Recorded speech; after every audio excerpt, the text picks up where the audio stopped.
Okay, I think we're on. So, welcome to episode 2 of the Friends of Mine podcast with Nemo and Dean. We're back again. How are you? Yeah, I'm doing all right. Yeah. Good. I'll just apologise first of all that we said that we'd release one a week, and then 2 weeks in, I wasn't in the best of headspace last week and different things. So, which was probably the best time to do this, but obviously we didn't. So hopefully more consistency over the next few weeks. Yeah, it's the beginnings, isn't it? So we're gonna, I think, struggle to get it down, but we'll try to. It'll be good. I think it'll be good for both of us. But yeah, so how you doing? How you feeling at the minute? Yeah, not bad, mate. Not bad. It's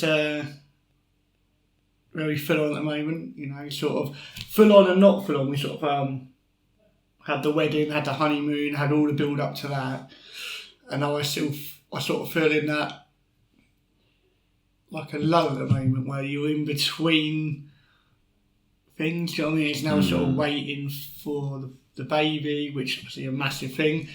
But yeah, on the whole, I mean, probably shouldn't say too much because people from work might listen to this, but hating work at the moment, I think, as a lot of people do. But yeah, I just sort of, I suppose, taking one day at a time, which is what I sort of try and do lately, and tackle one day at a time. What about yourself? Yeah, much the same, to be honest. I've really been thinking about that whole living in the moment thing instead of trying to take too many steps forward or worry too much about the past quite a bit, because I have started to realise that genuinely is the sort of only way you can ever really find peace. I think it's something I've always known, but I think sometimes it's really easy to do that when you're thinking about little things. Like, I feel like I can really be in the moment when I'm in that sort of flow state doing something I enjoy, if I'm out with my friends, but it's what you do when you're kind of alone, whether you can just be at peace with like not having stuff going on that's distracting you and really just being okay with how things are. Because I think we as people always try and manipulate everything to fit our needs and how we want them to be, whether it's, you know, somebody saying something we don't agree with, or whether it's, you know, wanting to go out and the weather's not great. Like, we're never happy with just the way things are. There's always, we have to control circumstance or have circumstance be exactly right for us. Almost like the perfect life. I don't think anyone's got the perfect life, have they? So it's just about making the most of it. I think something I realised sort of a couple of weeks ago is that I just live for Friday, which isn't healthy.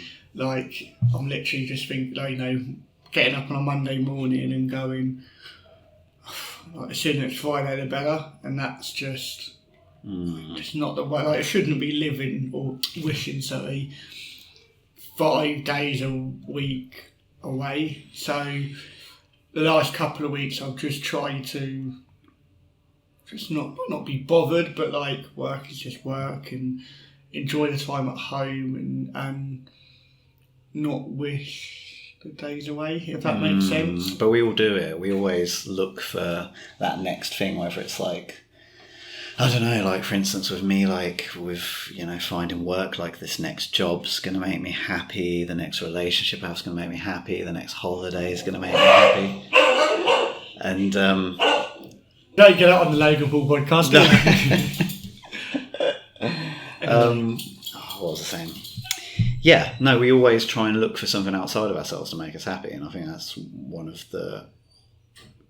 I think I'm quite good at that, and being happy with how things are, even if they're not what you would naturally necessarily call great, with small stuff. So, like, you know, if work's not going great, maybe I can navigate that properly. If I'm driving and someone pulls out on me, I can just let it go, and I can let all these things go. I think where I really struggle with it is with relationships with people.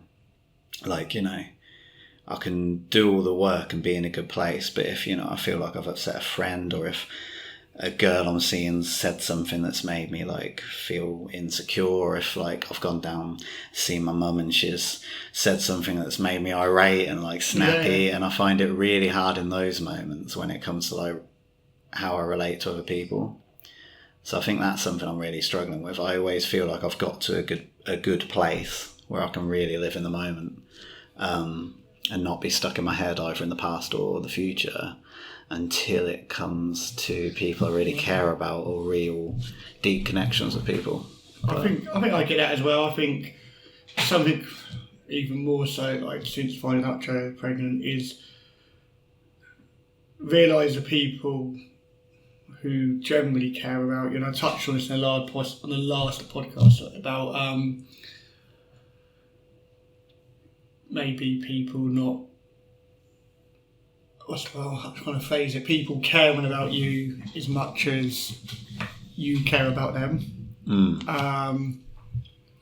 So what I've tried to do since then is not chase people as much and not try and please people, or not be as bothered. I think my biggest thing is trying to please everybody all the time and caring way too much about what people think. So I've almost been fighting myself the last 2 weeks in terms of, if they don't message me, I'm not going to message them, but also getting myself really worked up and annoyed because I've not heard from them. Does that make sense? So that's something that I'm trying to get better at. Something that I'm not particularly good at is that just not caring, but trying to stop pleasing people as much.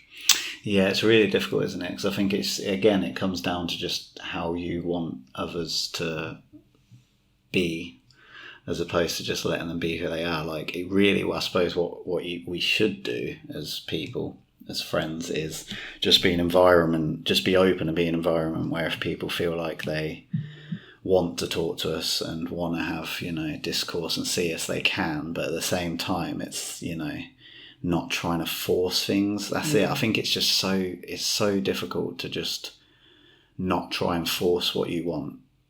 But I think doing that, it just is the complete sort of antithesis of what actually you really want, because at the end of the day I think we all just want to be accepted and have people there for us. But what we end up doing, I think, is the more you cling on and the more you want people to be there for you, you're not actually as open and there for them, if that makes sense. No, definitely. And I even think in terms of like promoting this, obviously you've shared it on your Instagram earlier on, obviously our Instagram page, so a few people have heard this or heard the first episode maybe 2 weeks ago when we sent it out, and the general feedback is good, and I was quite quick to share it out to the people that I was comfortable sharing it to, if that makes sense. And then when you shared it on your Instagram story earlier on and you tagged me in it, I shared it to mine, and even then there's part of me that's thinking, do I share it? Because I don't know. You're looking at people, look at us, so this person's seen your story, and part of me's going, what are they going to think? What are they going to and that's where I'm just trying to get to a stage of just not being bothered about what people think. But it's difficult. And massively. Because we all just want to be liked and accepted and have everybody love us and that. Yeah. And so it's really difficult to just pretend and just drop that and pretend we don't care. I did exactly the same. I was just saying to you before we started recording that I feel a little bit more nervous about this one. I think it was just the fact that I feel like even if it's one or two, there's probably going to be one or two more people listening to this now that we've shared it. But it's the first time I didn't really think many people would listen to it, so I felt like I was just talking to you. Yeah. So, and now there's this underlying current of people. Are we going to mess this up? But it's so silly because. But the general feedback I got from it now was and it was really good. Even on Friday, I saw 3-4 friends, and so 3 of them had listened to it, the other 2 hadn't. And we actually sat round, and it was the first time, and I'm gonna name drop them. Do it. So I'm not sure. I don't think they're really too. So Dean and Shane, who in the last sort of 18 months I've got close to, they lost their mum in 2016. And it was Dean who said to me, you said a bit where you explained why you share stuff on your Facebook to do with your mum and why you do it and how it's your way of, I don't know how to word it, not grieving, but expressing how you feel. And he was like, it went till you said it, it makes total sense. And then when you get that feedback from, we normally sit down the pub and have a beer and spend 2 hours taking the mick out of each other. So for him or for them to let their guard down and do that, and I'm sorry if you're going to be annoyed that I've name dropped him, hopefully you won't, I'm sure you won't mind, but for him to come out and say that, and for, like we said, if one person listens to it and relates and goes, that relates to me, then that's part of why we're doing it. Yeah. And I say the whole general feedback's been good, and the other two lads were like, well, why are you doing it?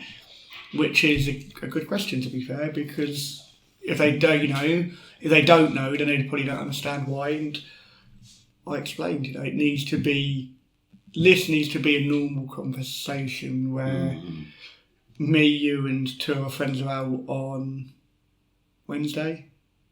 We went spoons. Yeah. Yeah, and then we were out with another friend on Friday, and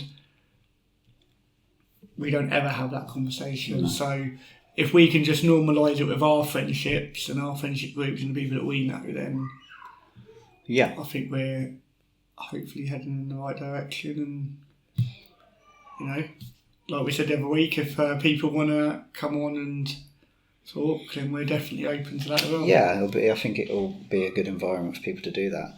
And like you say, relations, what it's all about, really, isn't it? Like, I think it's like why you listen to music, why you listen to podcasts. It's because it's just relating to another person. I think the problem we have in society at the moment, especially amongst males, although, like I say, obviously I can only speak to it from that perspective, but is the fact that there isn't that dialogue out in the open. So it's like, how can you ever expect to relate to other people if, because we can relate about football and how much that annoys us, but when it comes I don't want to talk about football this weekend. I'm done with football this weekend.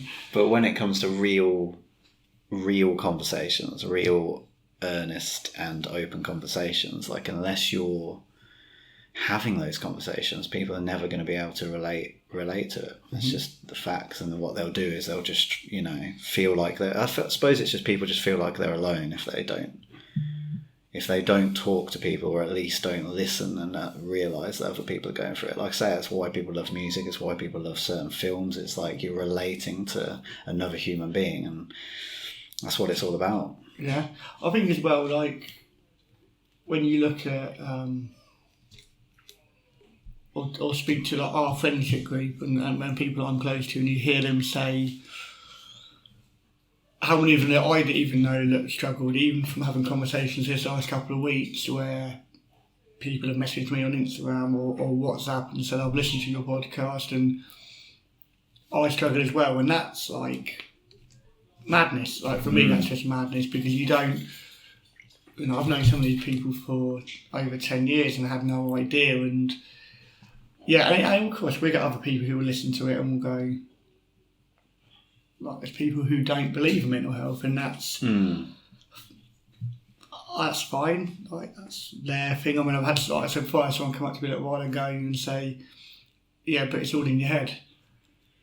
Well, yeah, no shit. Like, yeah, of course it is. But then people have their own beliefs, and all I want to achieve, and I'm guessing you're the same, is just normalise it. And if people want to come and talk to me or to yourself, or send a message on Facebook or Instagram, send a message on our page. At Friends of Mine, if anyone wants to follow on Instagram. If you want to shameless plugs. Yeah, if you want to message us as well, then that's obviously the main thing.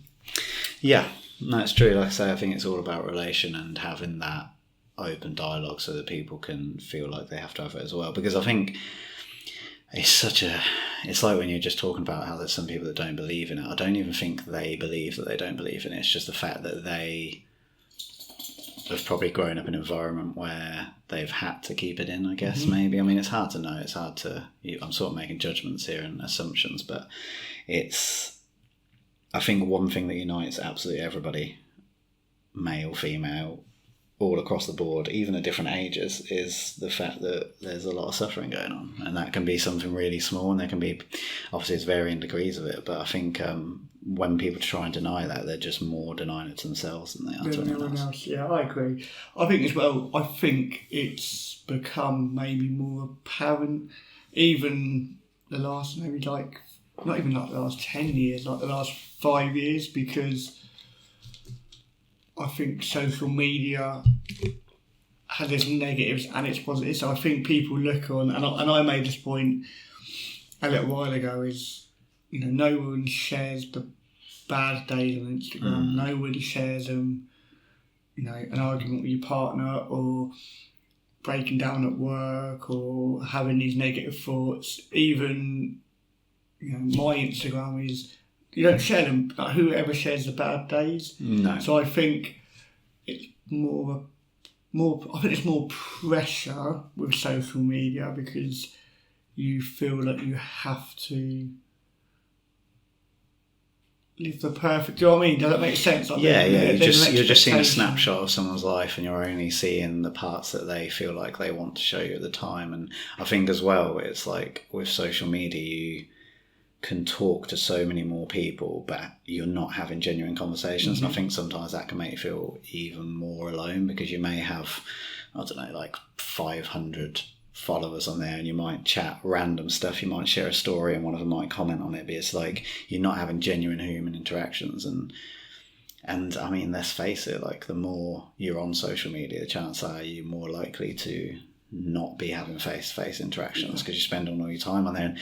And there's a lot, it's all just a facade, really, isn't it? Like, there's a lot of good on there. Like, I've discovered, I mean, of course, like I've discovered so many podcasts and like influencers that have actually like bring positivity to my life, but at the same time there's also a lot of the negatives, and seeing all these perfect lives, and I'm seeing people with this like perfect job and perfect car, and you can't help but be a bit like, oh, wish I had that. Like, but then I also feel like the people who share absolutely everything on social media are almost compensating as well.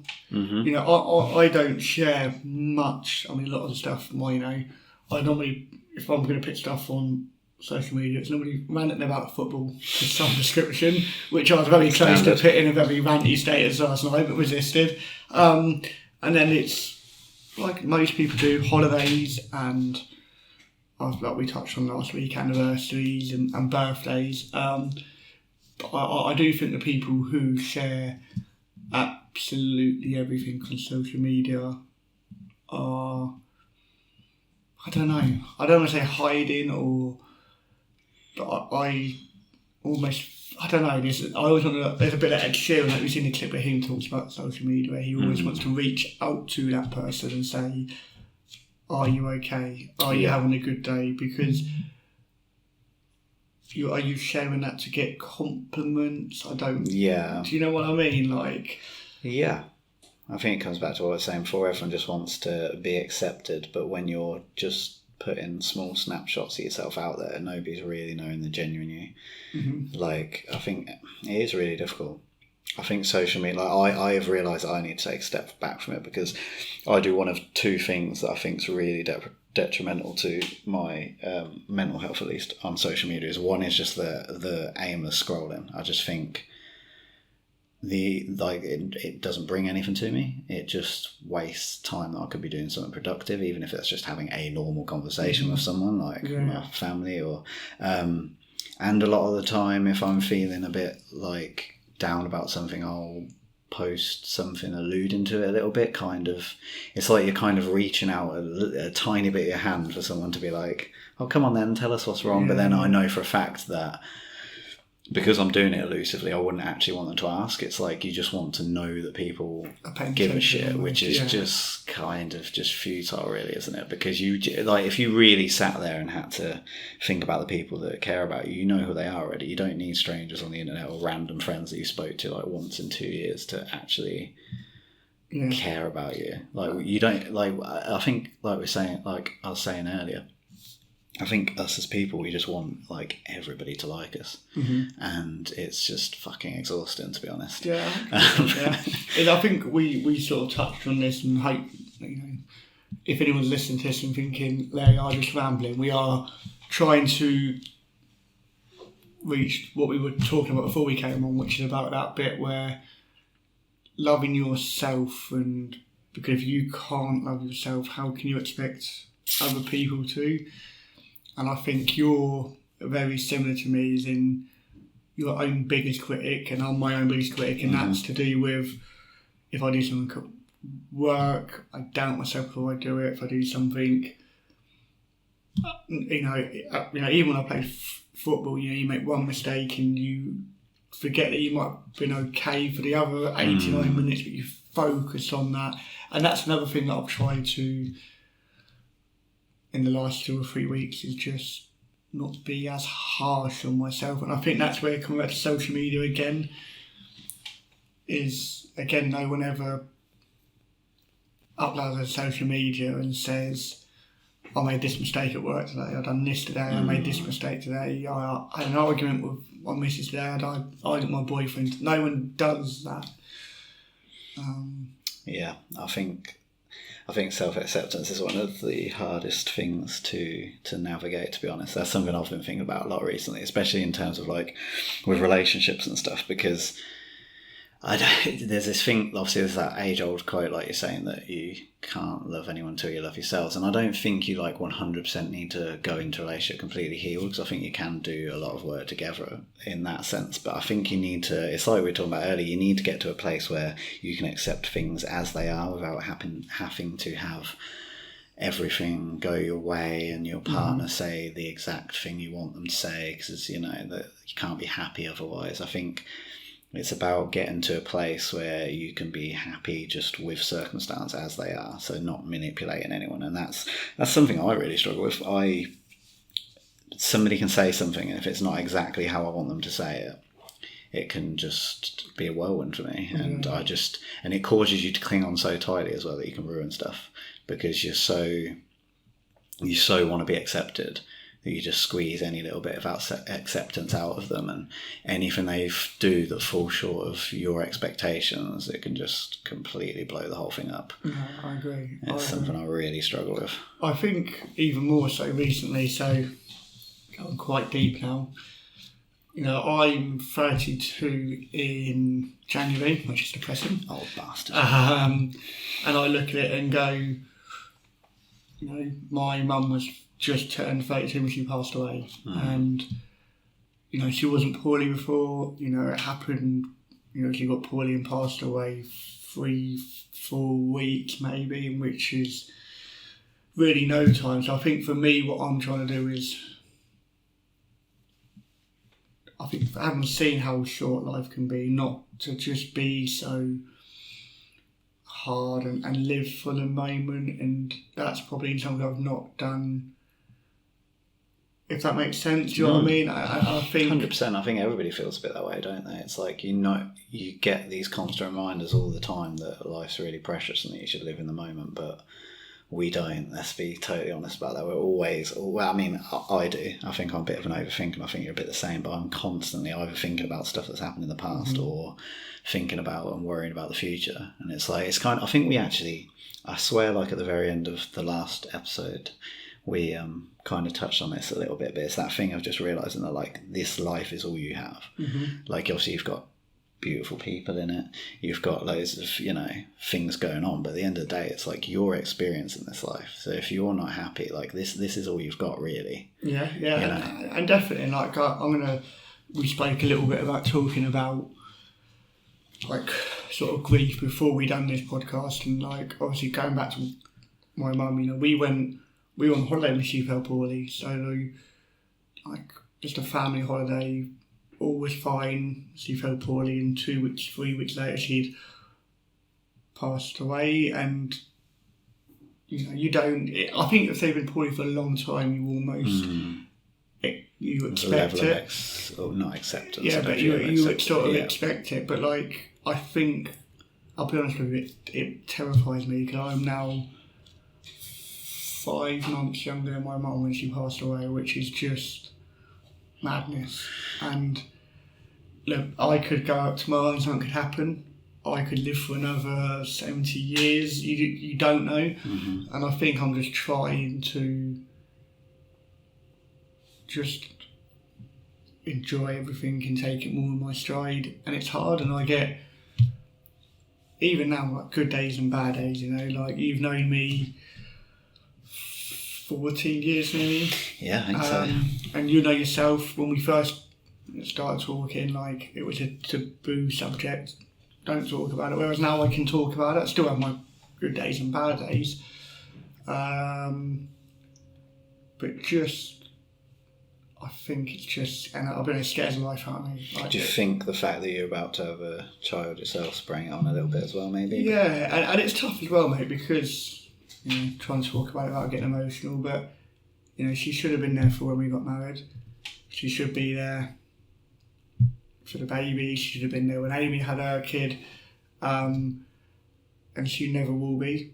She never got to meet Joe. She never got to meet Ollie. She never got to meet Amy's partner Ben. She never got to meet my friends, the people I care about the most. And that, I think, will be one bit that always is a bit bitter, if that. And that's probably why I am put the way that I am, in terms of, I think a lot of my friends probably call me needy, and it's not through deliberately being like that, but I think if I love you, then I love you with everything. Do you know what I mean? And I think some people will look at it and go, oh, leave me alone, and other people embrace it. I don't know.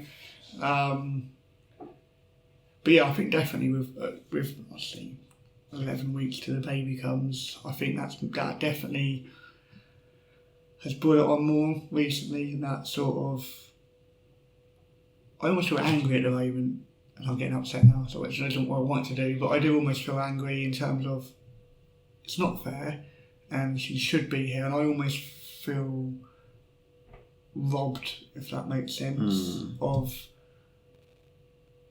yeah. No, that makes sense.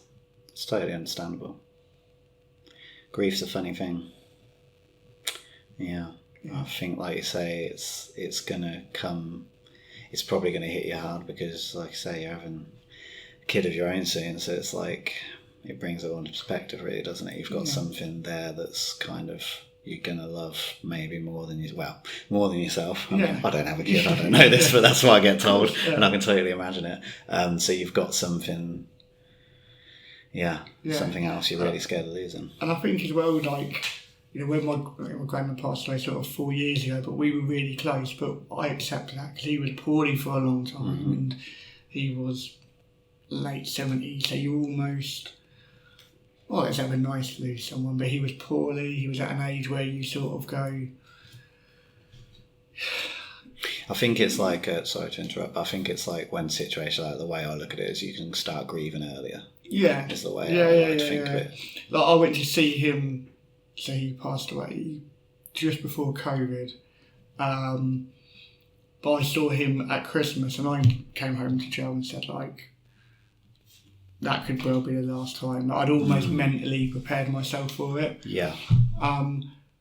So yeah, of course I'd still like him to be here, but I don't feel as angry about the that situation. Yeah. I think with grief affects people differently, in different situations, and I think I feel angry, but also angry and robbed, and of the last 22 years, but more so the next 20 years, where they should be watching, or she should be watching her grandchild, granddaughter, grandson, because we don't know what we're having, grow up alongside, Amy's little boy.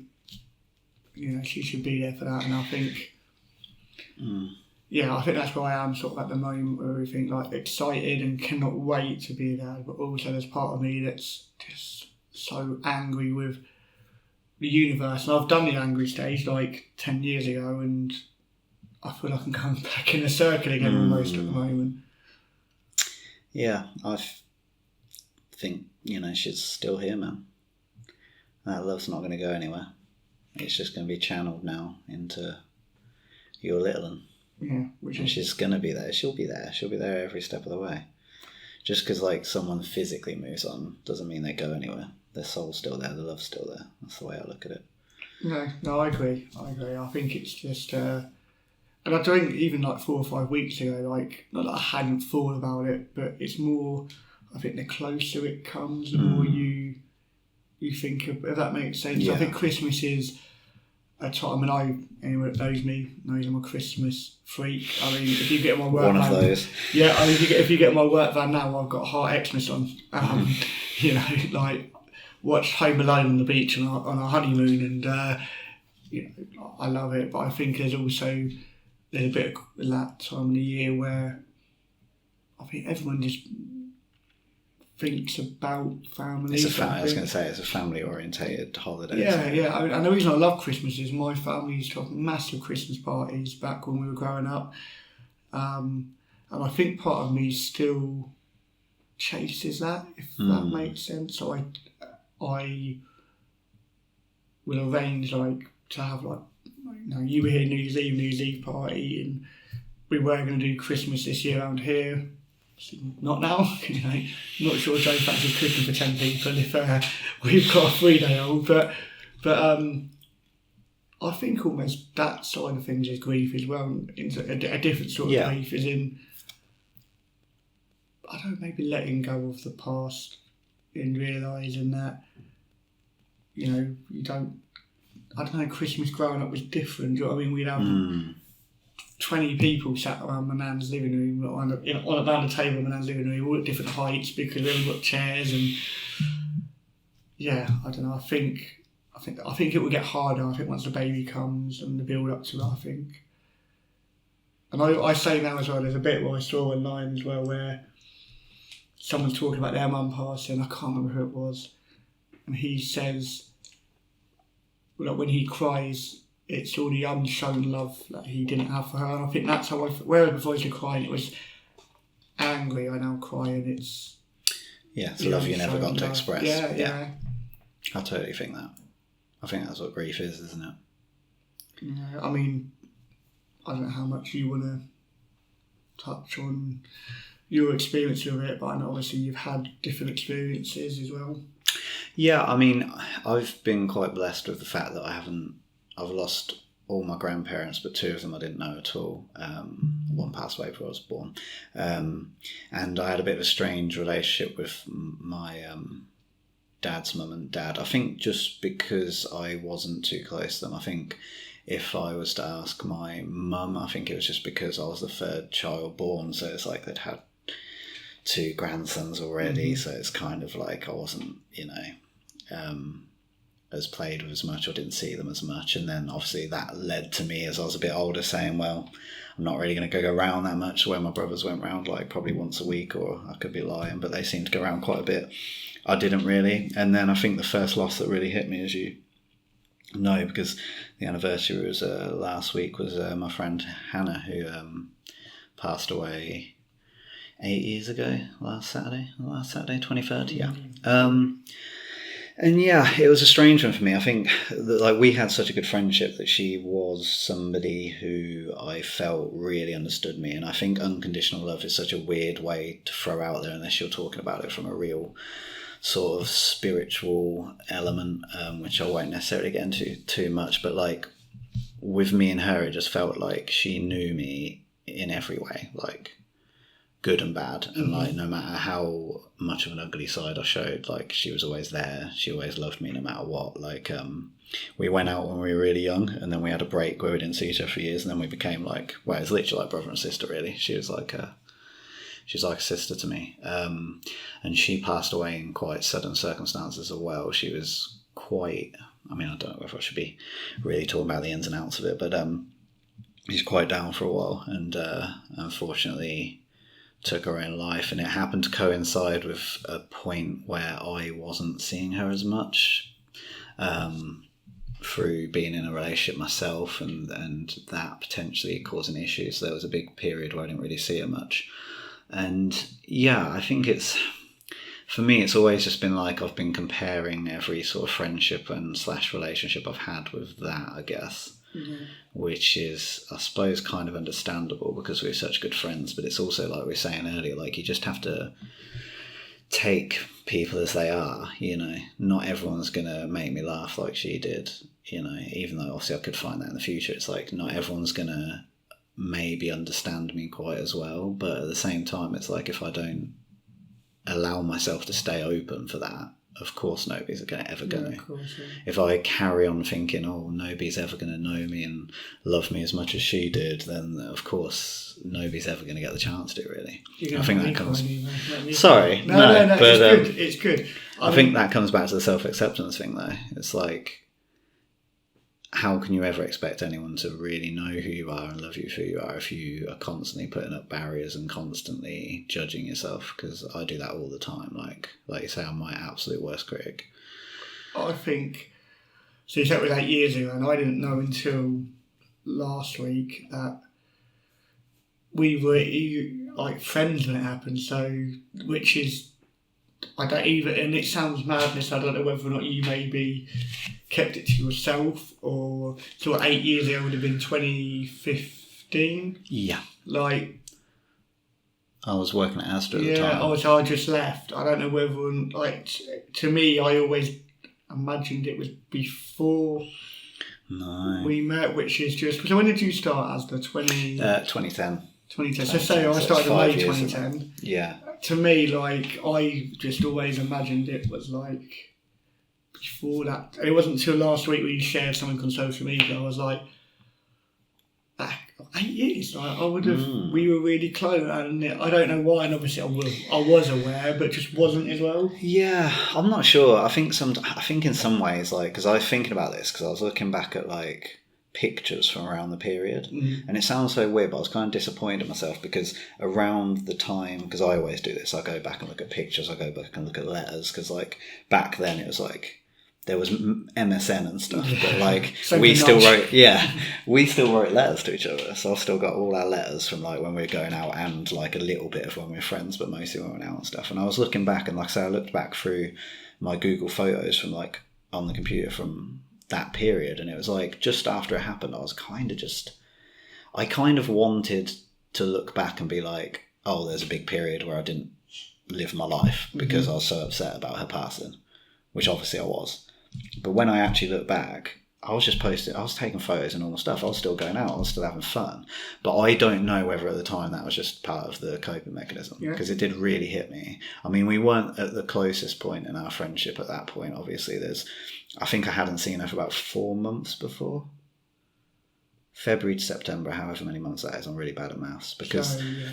But we were still talking all the time. So I wasn't really allowed to like go see her because it was causing issues with somebody I was with at the time. But we were still talking all the time. She actually, because this part always kind of gets me, but I also think it's really beautiful. We never really said the L word. You know how like friends, like we say it to each other all the time. Yeah. Me and Tom say it to each other sometimes. You and Tom say it. Like it's just something you do as friends. Like we never really did that. But the day of her passing, because she passed away really late at night, we were really obsessed with Scrubs. Like it's something like we shared it, like the program, like we absolutely loved it. So we spent like probably about 3 hours just finding all Scrubs memes and Scrubs video clips and send them to each other, and like both just like laugh. That was the beautiful thing about me and her as well, is we knew how to make each other laugh so well. And what would happen is one of us would say something to the other and make them laugh, and then we knew exactly how to carry that laughter on. So sometimes, I don't even think it's exaggeration, but I think sometimes when I was at her house or whatever, we'd laugh probably for like an hour straight. Like we would literally just be pissing ourselves. Yeah, and when we were sending these Scrubs memes, like I assume she was by what she was putting, but I was again just laughing. I was like, this is so funny, and like we were obviously just making little in jokes about it and everything. And then she randomly just said, "I love you, man," and I said, "I love you too," and that that was the last thing we ever said to each other, and I think that's kind of really bittersweet, but really nice. Because I've saved the screenshot, because I think she's like, obviously the messages have all been deleted or whatever. I think her Facebook's been deactivated, but I was like, definitely gonna fucking save that, because there was obviously a reason that we felt the need to.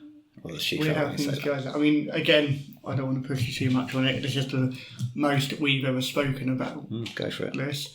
How much do you remember about the night, the morning, the days after? Is that something you remember much of? Yeah, 100%. I don't think I'll ever forget it. So the next day, one of the FIFAs, so it would have been FIFA, I can't remember how it was, would have been 15 or 16. But it was the FIFA that was out at that point.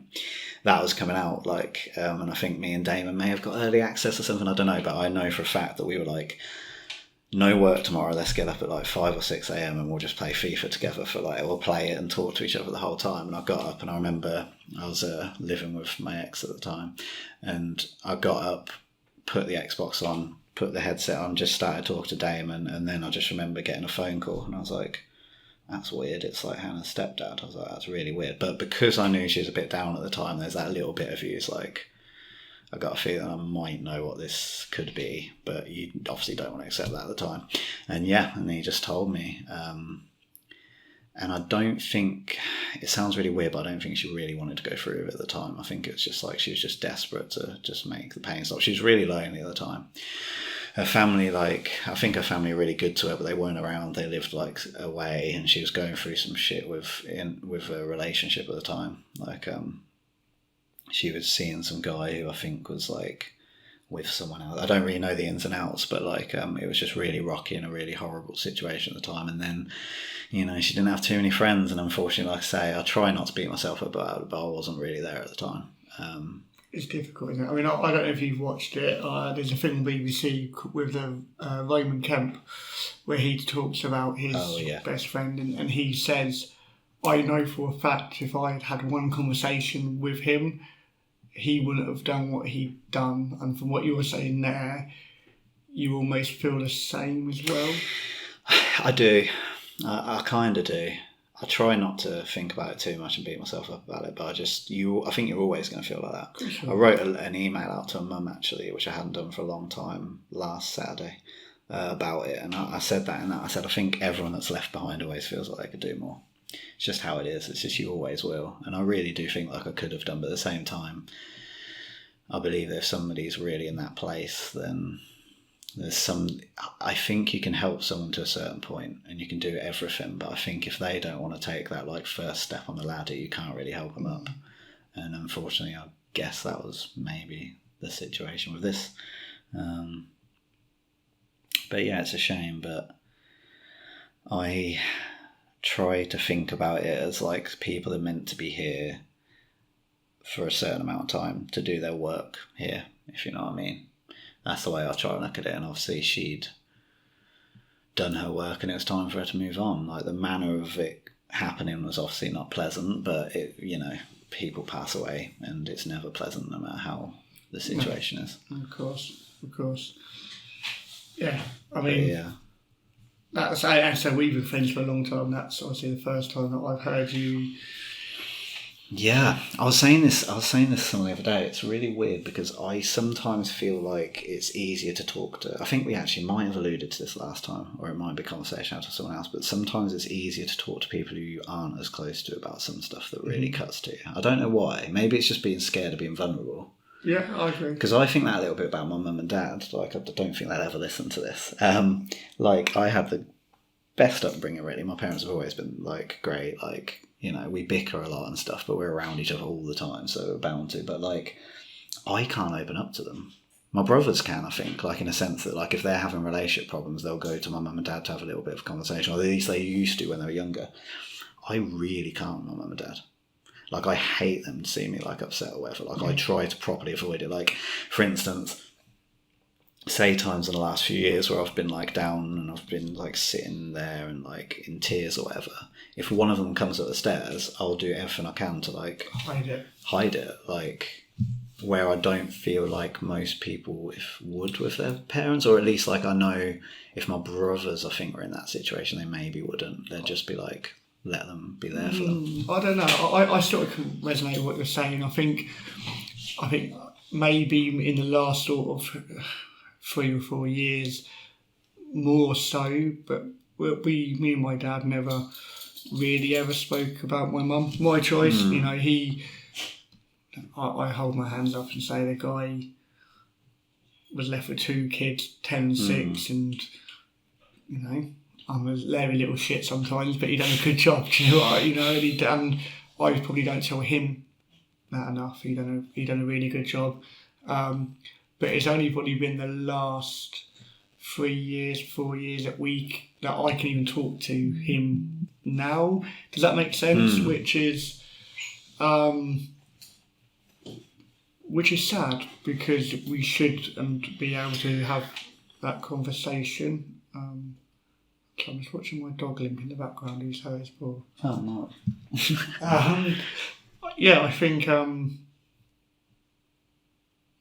think that's guys as well, isn't it? I think I think we all try and put on that macho exterior, and nothing can hurt us. But yeah, I think definitely, like, we went 15 years where he couldn't even mention that. And then I think because of, you know, losing my mum as well, I felt I had to grow up as well and be maybe quicker. More, yeah, like more, especially for my sister. I almost felt like, almost like I can't show that I'm hurting, so I will be. So I think I've always, you know, I'm quite an emotional man, wear my heart on my sleeve, but I think, yeah, with people really close, I think I really, and I've only gotten better with that in the last maybe 2 or 3 years. I think the charity football games have helped. I think the first one especially helped me, the build up to it, you know, speaking to old friends and family members and people sending pictures in and stories. I think that for me was the whole thing was almost like a massive therapy session. Does that sound weird? Like a celebration as well. And it was amazing, but I needed that to be at the stage where I am now, where we can actually mention her name now and I don't feel the need to burst into tears all the time, which I think, like I said, we've not spoken about that before, where you opening up in the way that you did with it. Do you feel that you're better now when you can talk about it more? I think so. I suppose a little bit of time and distance will always make it a little bit easier. But like I say, I think just been just feeling, I don't know, just like, I feel like it's been a lot easier to be a lot more open recently. I think sometimes when you're like, the further down you slide a little bit, it's makes it to the point where you kind of like almost feel like you have to start talking about it, because you just keep it in. And I mean, I'd never not spoke about it. Whenever it came to like anniversaries, I'd always post a picture and talk a little bit about it. But it's like, I don't know. And I think as well, it comes down to a bit like we were saying about vulnerability. Like, I don't think I want the closest people around me to see that I am vulnerable, because in all honesty, like, I've probably had told more, like spoke more about her to people that don't really know me than I have. That like, I've never like again, like going back to my mum and dad and stuff, if they like bring her name up or anything, I'm like, shut down, just like don't talk about it. Even now? Yeah, and I do with everything. Like when they try and talk to me about, like, because they, you know, I try to use every method I can to make myself feel better and more at peace. So like, I'm really into meditation and a bit of like Eastern philosophy and stuff, but even stuff like that, like, I don't know whether that's a vulnerable thing, but when my mum or brother tries to like mention something like that, I get really defensive or just shut it down, don't want to talk about it. It's almost like, I don't know, it's almost like I don't want people to think I'm any different to how they imagine me to be. I've noticed that from you as well, so I could speak to you about a subject or about something individual, you know, work, whatever else, and sometimes you can be very, not dismissive, because that's not the right way to say it, but you will go meh, yeah, almost, just cut it off. and then I'll go, well, well, what? And you'll go, just nothing. And then and I think, and I'm the same as well, you know, Joe will go, or you'll go, how's work? And I'm going, oh shit, oh why? I'll just sit and don't ever build on it, because you don't want people to, I don't know, not think less of you, but I think it's almost, again, like I said, showing that vulnerability, showing that weak side. I think that is a big part of it. I think, like, as guys, we're meant to just be like the fixers. So it's like, you know, we only talk about what we can do to fix stuff. You know, if we've got an issue, it's like, right, let's get to the fix. Like, we don't hold what I think they call, like, you know, the feminine aspect of it, which is just like hold space and just be open. Like, we're really bad at that, and I think it is that. It must be a pride thing, but it's just strange, and because I feel like I can do that on the internet. I can do that with strangers. I could record myself in front of a video, record a video of myself saying all this stuff, maybe even sharing some stories and stuff. But then when it comes to like one-on-one conversations, like if my mum, who I love dearly and loves me, wanted to talk to me about it, I'd be like, no way in hell. And I've always struggled. I'm one of these people who likes to know everything, I think. So especially about myself, it's like when I do something that I'm not happy with or doesn't feel genuine to who I am as a person or who I want to be, I'll be like, I'll analyse it. So I'll be like, why did I act that way? It's probably why sometimes I'll be an absolute arsehole one day to somebody and then phone them up the next day and go, right, this is why this happened. Let me explain it. I'm really sorry, you know. But there's some aspects of my personality and how I am that I should probably talk to a therapist about it, really. Like, they're trained for this stuff, but instead I try and work it out myself. I've always done that. I've never reached out for help. I mean, I have done therapy and stuff before, but I've never reached out for, like, therapy much. I've never reached out for drugs. Like, it's like, you know, it's in like pharmaceutical help. It's always just been like, no, let me get to the bottom of why I'm feeling like this. Yeah. I suppose we're at different, like, I suppose I'm at a different stage of that now. So as you know, I'm on, I have CBT once a week. I've had counselling. But I went probably maybe 10 years ago, was at the stage maybe where you are now. Like, you may later down the line choose to do it, but, you know, whereas before, like, I was not anti-counselling, but was like, I'll never do it, you know, and I would never take medication, and it's, you know, what would I do that for?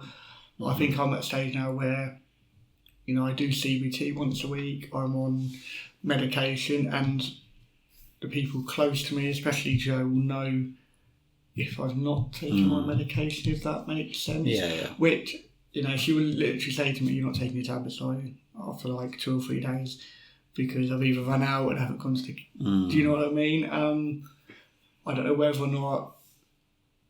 Maybe... I highly recommend counselling. I think that's probably why I'm at a stage now where, like you said, talking to a stranger. I was sat across this room from this guy who, I think his name, this is a long time ago when I first started, I think his name was Darren, and I saw him for 3 years, and my last session with him, I walked out of my car and cried, because this guy doesn't know, he only knows, or only knew, vulnerable Dean. Like, I didn't have to go in there and be Dean at football, Dean at work, Dean at home, and he knows me, or knew me better than anyone, and I think, from, this is just me to you, if you ever do consider it, I think for me it was a massive, it's not the same anymore, because I do CBT and it's over Teams. I just don't think you get the same. No. Because we'll be on Teams and I'll be, it's my own fault, looking out the window or watching something on TV or just be distracted.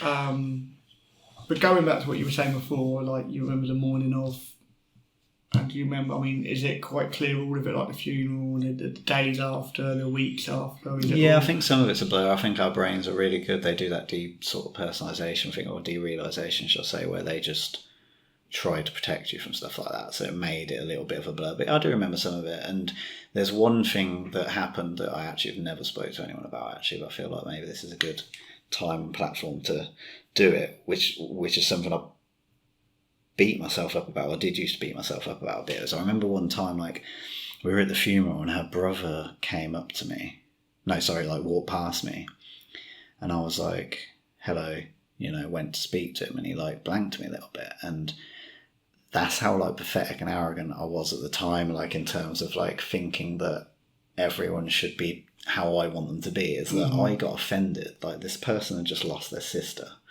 And I remember just getting offended about the fact that he didn't seem to like recognise me. And I just remember the time being like, that just shows you, like, it's like we were saying earlier, like I was so, even in a moment of grief like that, there was that little bit of me. It was just like, I want people to be there for me in this situation. Like, it's so... But that makes sense to a point as well, because if you were seeing children when you were younger and you were close as you were, then you probably felt that he should have recognised. Maybe, but I don't think he actually knew me that well. So I think it was just a case of like you're saying, you just want, even in situations like that, you just want things to, I don't know, it's just some of the ways beat me up, man. I just always just think like that was so arrogant of me. Like, I don't know. Yeah. But yeah, I just thought I'd share that. I just thought it was really funny. It's a good thing to share, and that's actually why we're doing it. It's amazing how much you do remember. You know what I mean? Like how much, and I'm the same. I remember some parts of it like it was yesterday. I remember.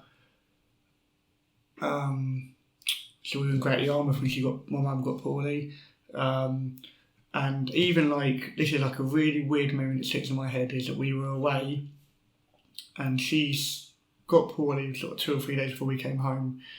But she stayed in bed. We went on a caravan holiday. She stayed in bed in the caravan, and me, my dad, and my sister, they had like a clubhouse on site, and my dad played bingo and won. And it's a memory that always sticks in my head, is him going, "Go and tell your mum that I've just won 20 quid on the bingo," and me running back to the caravan, and that what a random memory, like that sticks in my head. There's a picture up there on the fridge with a silver frame. That's the last picture we ever had together. Oh yeah. Like, but I remember where that was taken, and the cafe it was taken, and just random stuff like that. And then again, a bit like what you said with your last conversation. I remember her getting poorly and going to the hospital, and there's a lot more in between that as well. But Dad dropping off at the hospital, and the last thing I ever said to her was, "I hope you feel better." And never.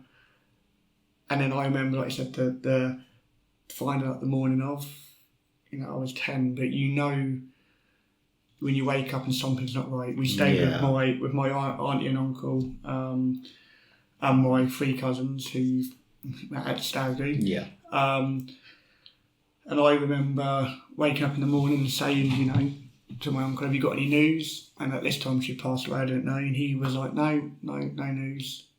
Obviously he did. Getting to my nan's house, and if my cousins listen to this, they will, especially Leslie and Stephen, they were an age where they remember Hayden was only a baby, but they stayed in the car. We went inside, and it's one of the moments I knew before I was told, if that makes sense. But I got to my nan's, and the garden used to go sort of down and back on itself again, and I just remember seeing my dad, and I knew he was stood, sat 20 foot away, 30 foot away on the bench, and I knew before I'd even gone to him. And I remember that, like you said, with stepdad ringing you up, I remember the whole conversation. Your mum's heart got poorly during the night. Me saying, "Did she pass away?" Him saying yes, and then the whole, and I could literally go back to the house now and walk you through the whole day, the funeral, everything like that's. And like you said, there's bits of it I don't remember, but a lot of it is really fresh, and it's just weird. I mean, I can't remember what I was for dinner yesterday, but that whole thing, and there's almost part of me that doesn't want to forget that, but would almost.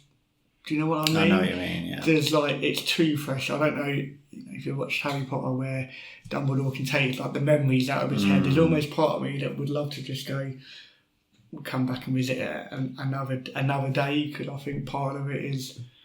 It makes you who you are, doesn't it? That's the thing. Yeah, and it probably makes me why I think I probably am the way that I am. In terms of I think overreading every situation and just wanting to just, I think, feel needed almost. Do you know what I mean?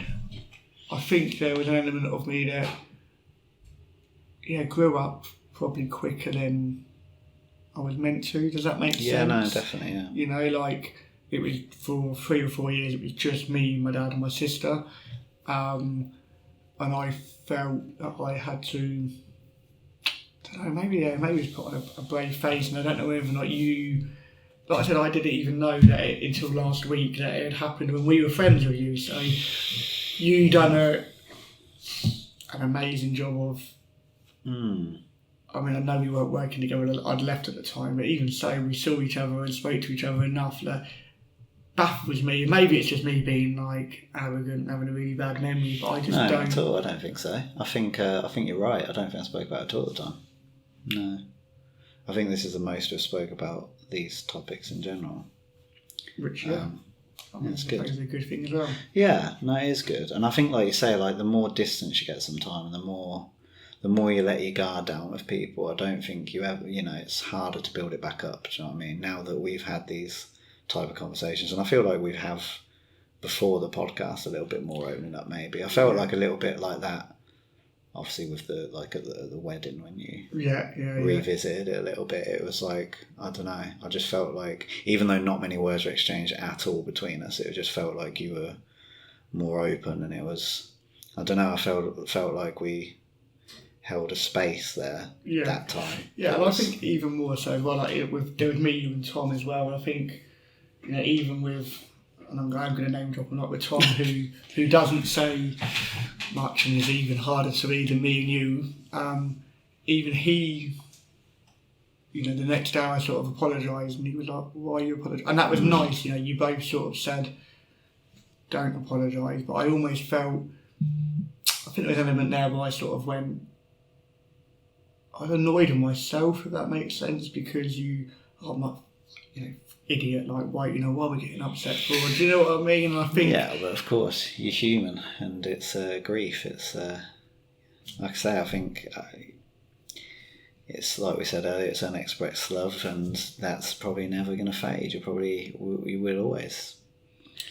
It seemed to be big events. I mean, it wasn't, in the old days it was like once a week, whereas now it was, my 30th was the time before the wedding that I got.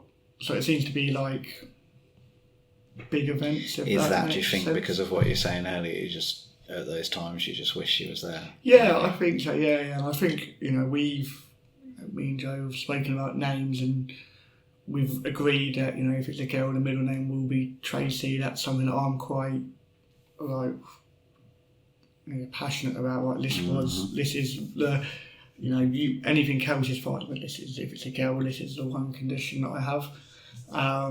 But yeah, definitely, I think probably the same with you.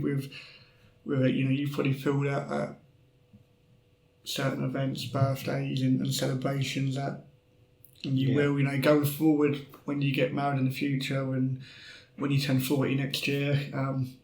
It took me a second there. You'll probably have that bit where you will take a step back and look at it and go, they should be here, because I know that I did. And yeah, I always, it's kind of changed subject, but I always think that little way about my parents, because bless them, they're not getting any younger, and as none of us are, but I always think that a little bit about, like, me. I never really wanted kids when I was younger. It's only recently I've been thinking about it a bit more, and I don't think it's the pressure from all you having it. I think it's just like, I just think sometimes you just hit a point, unfortunately quite late for me, where you just think that that's something I would like. And I often think that about, not that you want to hurry yourself up, but that I would like my parents to meet my future child, if I do have one, and gotta, I guess, get a move on in a sense, because unfortunately my parents aren't getting younger. Like unnecessary pressure on yourself by... I always try not to. I think again, this could be through apathy and just laziness and just not wanting to push myself into uncomfortable situations, but I've always never tried to force myself to, like, grow up or do what everyone else is doing. Do you know what I mean? Like, I do sometimes look around and I see people with these careers, but I think I've known since I was a child that that's not what I need to make me happy. I mean, it can make you secure. And like I say, maybe this is just me trying to make excuses for the fact that I'm just lazy and never want to push myself. But, so I'm not in the frame of mind where I'm saying like get a move on, but at the same time I think there'll be an air of sadness if it doesn't happen soon, if that makes sense. It's like there'll be a point where I'm sitting there thinking I haven't got a child, I haven't got my life sorted, I haven't got somebody, a partner that I'm like, you know, in love with or sharing that love with, however you want to put it, trying to not be too poetic, but and you know, my parents might not be around to witness that. It is something I suppose you think about, like mortality and stuff. Yeah, of course it is. Yeah, I just think there's an expectation, like there's almost like a handbook that people think they have to do now.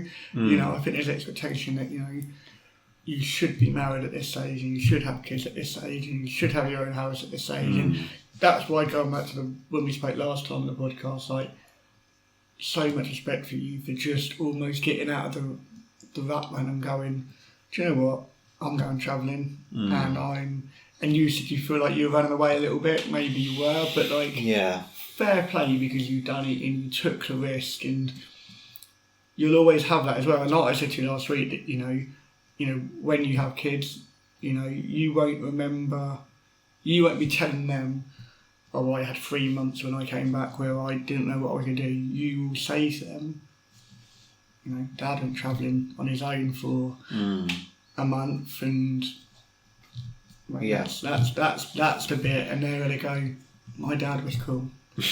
Yes, he supports knowledge, but my dad's cool. And yeah, no, I know what you're saying. I do think, like you say, that could, I don't know.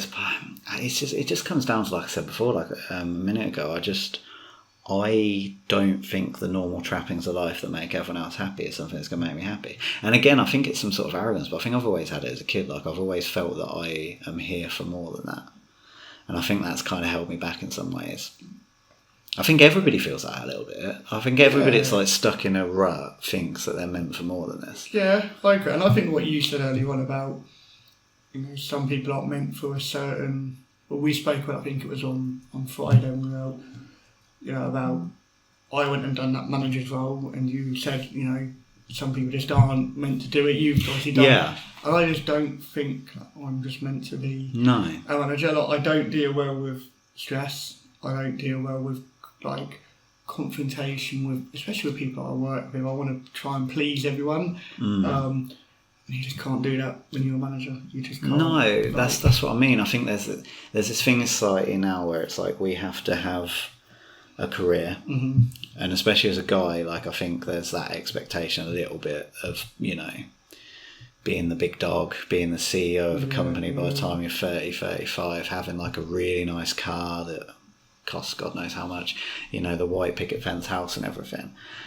And I just think if you don't get to a place where you're really, really at peace with how things are, and you are your genuine self, and you can take, you know, everything that happens, like even the stuff that's horrible, like I know it's like a really like far-fetched example, but like even stuff like loss, if you can't accept that, then what happens when you got your mansion and then 2 months later you're terminally ill, or you've got your mansion and then 2 months later the lady you've been with, or man, has decided to leave you.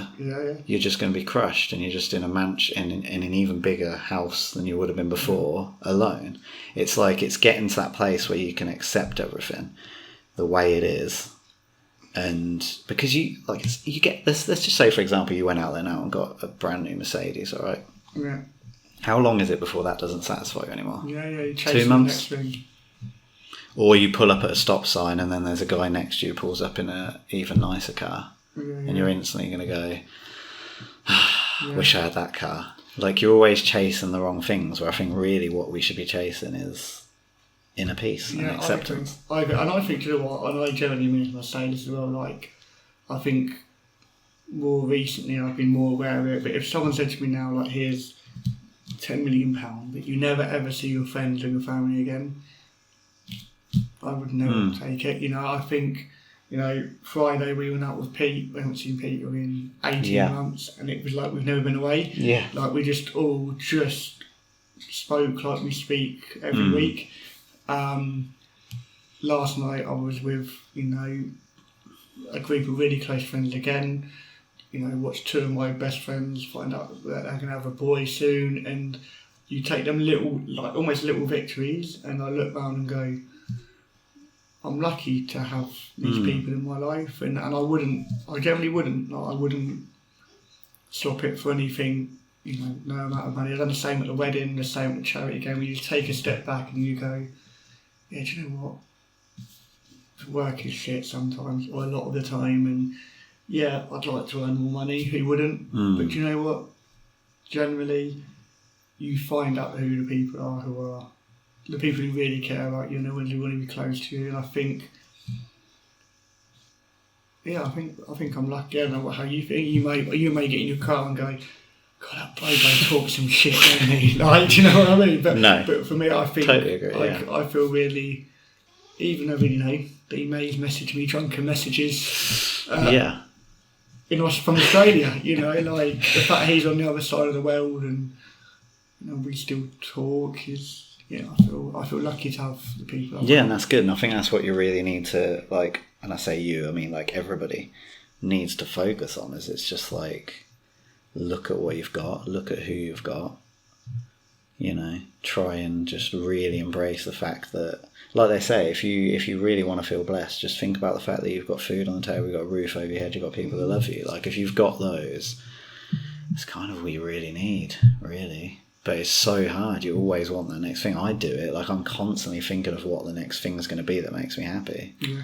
I think it's with job hunting as well. Like, I don't know how long we've been going for. I don't want to ramble for too long, but how long have we been now? I'm trying to wrap it up. But even like with job hunting, I went through a stage recently where I was just applying for jobs and anything. And then these people ring me up and going, oh, do you want to come for an interview? And I was... No, like, you're looking back on a job that I've applied for thinking, I don't want to do that. But again, it was, like you said, it was trying to almost chase more money and chase the next thing. Whereas at the moment, I'm just trying to, just enjoy the moment rather than chase the next big thing. Yeah, if you can be happy in that job just because you just accept what it is and don't want it to be a better job, you're going to be happy. It's the same with everything in life. If you can just take your lot and be happy with what you've got, then... Because, like I say, I genuinely... I think I've said it 400 times in this episode, but nothing outside's going to do it. I agree. 100%. I think that's the takeaway lesson, boys and girls. Yeah. We should probably talk and think about wrapping it up anyway, because obviously... Yeah, everyone's bored. Hour and 10 minutes here. They're still listening. Yes, thank you very much. There's a lot of... But no, I think it's been a good one. I think we've spoken about stuff that we've never spoken about before. Yeah. So we'll drop the link in on Instagram and Facebook and everything else. And if anybody does want to come on, then we're taking guests. Come talk to us. We'll bring biscuit. Well, probably not actually. Yeah, digestive biscuits. They might pick it up on the mic. Well, we'll make you a cup of tea and give you a biscuit before we start. That can be the deal. But anyway, good to speak pleasure, to you. Man. Good man. Speak to you.